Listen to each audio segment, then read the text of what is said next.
अस्सलाम वालेकुम वरहमतुल्लाहि वबरकातुहू। तमाम सरकारी मुलाजमीन और पेंशनर्स को ताज़ा तरीन खबरों के साथ खुश आमदीद कहता हूँ। आज की वीडियो के अंदर दो खबरों के मतलब बात करेंगे। सबसे पहले तो सरकारी मुलाजमीन की तनख्वाहों बैंकों के बजाय AGFL से मिलना करेंगे, और दूसरी खबर है जी पेंशनर्स के हवाले से अब आपको रिटायरमेंट पे ग्रुप इंश्योरेंस की रकम मिला करेगी।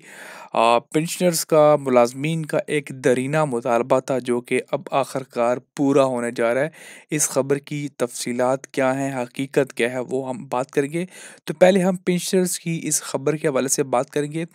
पहले ये खबर जो है वो गैलेक्सी वर्ल्ड ने ब्रेक की है, जिसके अंदर उन्होंने इस हवाले से बताया है, लेकिन उन्होंने जो चार्ट शेयर किया है लमसम अमाउंट का, जो कि शेड्यूल 2 का है, वो पुराना चार्ट इन लोगों ने शेयर किया है।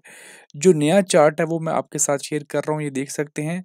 पहले स्केल का जो पहले बिल रहा था वो 4.5 लाख था, तो गैलेक्सी वर्ल्ड ने भी वही पोस्ट किया है, लेकिन एक्चुअली में अब इनकी जो है वो इंक्रीज़ हो चुकी हैं। तो ये अब 16वें स्केल 22वें स्केल के ऊपर जाके ये 37,90,000 हो चुका है, जो कि पहले 30,60,000 रकम मिला करती थी। अगर दौरान सर्विस कोई मुलाज़िम वफ़ात पा जाता था तो उनके वरसा को ये रकम मिला करती थी।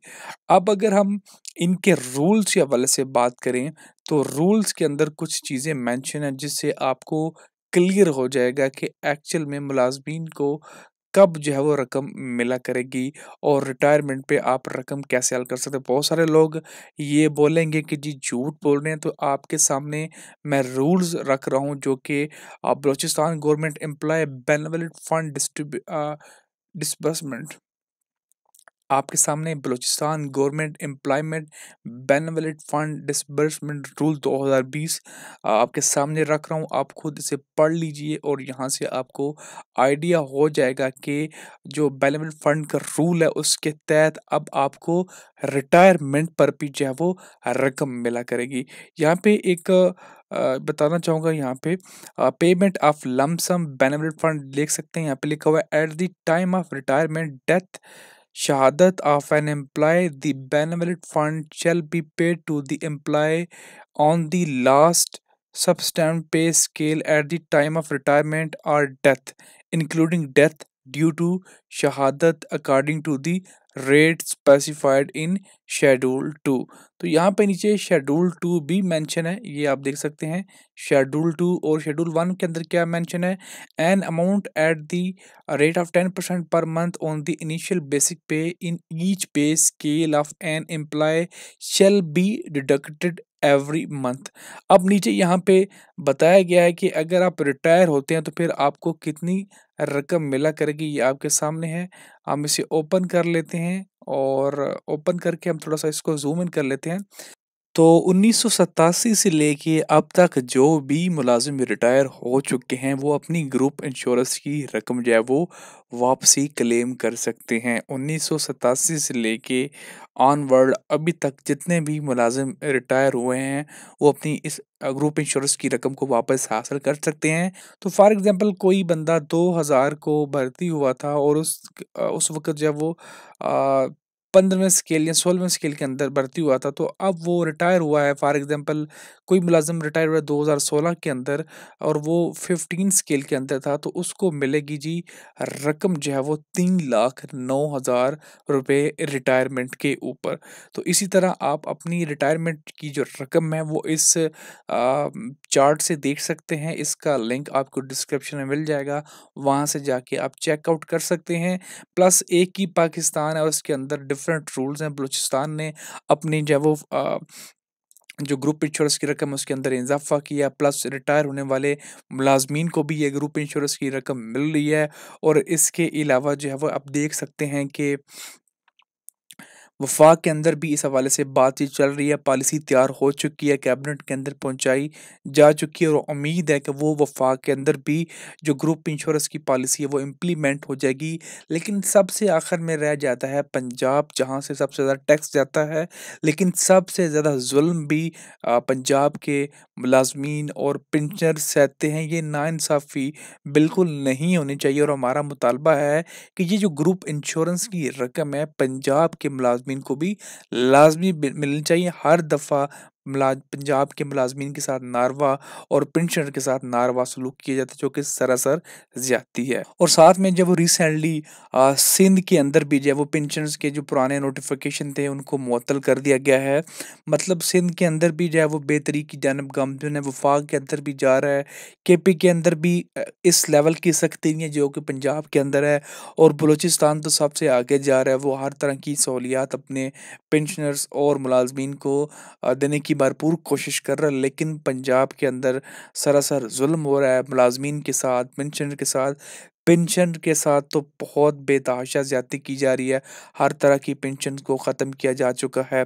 प्लस कोई चीज़ें जो रिटायरमेंट के ऊपर जो कि मुलाज़िम को आकर नहीं दी जाती हैं, तो हमारा दरीना मुतालबा है कि पेंशनर्स को रिटायरमेंट के ऊपर जो उनकी ग्रुप की इंश्योरेंस की रकम बनती है, वो उसको लाज़मी लौटाई जाए, क्योंकि ये मुलाज़िम का अपना हक होता है। वो दौरान सरफ़स ये रकम जो है वो अपनी तनख्वाह से कटौती करवाता है, तो उसका ये जायज़ हक है, ये उसको लाज़मी मिलना चाहिए। अगली खबर है जी, सरकारी मुलाज़मीन को तनख्वाहें बैंकों के बजाय अब एजी ऑफ़िस से मिला करेंगी। अब इस खबर की तफ़सील क्या है, कुछ लोग अब परेशान हो गए हैं कि अब दोबारा जो हमें एजीएफएस के चक्कर काटने पड़ेंगे और फिर बैंकों पे ज़लील होना पड़ेगा। तो इस खबर की कुछ तफ़सील जो है कि सूबाई हुकूमत ने सरकारी मुलाज़मीन को तनख्वाहों की अदायगी का निज़ाम तब्दील कर दिया। ये मैंने आपको पहले भी बताया था कि अब सारा निज़ाम जब रास पे कन्वर्ट हो चुका है, जिसके तहत अब सरकारी मुलाज़मीन को तनख्वाहें बैंकों की बजाय एजी ऑफ़िस से मिला करें। आप लोगों को पता है कि पहले आपकी तनख्वाहों के चेक बैंकों में भेजे जाते थे, और वहाँ पे वो कई दफ़ा ऐसा होता था कि वो चेक जब वो आपके अकाउंट के अंदर ट्रांसफ़र नहीं किए जाते थे, डिले हो जाता था, कई रीज़न बन जाती थी। लेकिन अब ऐसा नहीं होगा। ज़राए के मुताबिक नई पॉलिसी के तहत अब तनख्वाहें बैंकों के ज़रिए जारी नहीं होगी। अब बैंक आपकी तनख्वाह को जारी नहीं करेगा, बल्कि एजी ऑफ़िस से बराह रास्त मुलाज़मीन की ज़ाती अकाउंट्स में मुंतकिल की जाएँगी। मतलब अब बैंक की इन्वॉल्वमेंट ख़त्म हो चुकी है। अब डायरेक्टली एजी ऑफ़िस आपकी तनख्वाहों को जो है वो आपके अकाउंट में मुंतकिल करेगा। माज़ी में बैंकों के ज़रिए तनख्वाहों की तरसील के बायस मुलाज़मीन को सख्त मुश्किलात और ताख़ीर का सामना रहता था, क्योंकि जब तनख्वाह आपके अकाउंट में नहीं आती थी, तो लोग जो हैं वो जब एजी ऑफ़िस और अकाउंट ऑफ़िस के चक्कर लगाते रहते थे कि जी हमारी सैलरी नहीं आई है।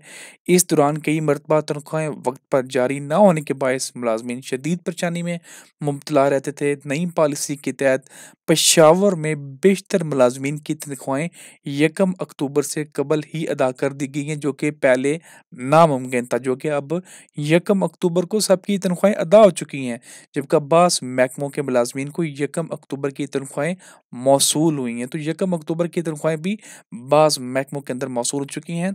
इस निज़ाम से जहाँ मुलाज़मीन को सहूलत मैसर आई है, वहीं बैंकों को माली नुकसान का सामना होगा। याद रहे, सरकारी मुलाज़मीन की तनख्वाहों बैंकों के बजाय एजी ऑफ़िस से मिला करेंगे, तो ये एक बड़ा खुशाइन इक़दाम है, और इस हवाले से मैं आपको पहले भी बता चुका हूँ कि अब मुलाज़मीन के झंझट जो है वो काफ़ी हद तक कम हो चुके हैं। अब राफ्स के ज़रिए आपकी जो सैलरी है वो बड़ी फ़ास्टली आप तक जो 25 तारीख तक मैक्सिमम आपके अकाउंट में आ जाया करेगी, जो कि पहले आपको 10-10 तारीख तक जो वो नहीं मिला करती थी। तो उम्मीद करता हूँ आपको ये आज की खबरें अच्छी लगी होंगी। मज़ीद वीडियोज़ के लिए आप हमारे चैनल को सब्सक्राइब करना मत भूलिएगा। शुक्रिया।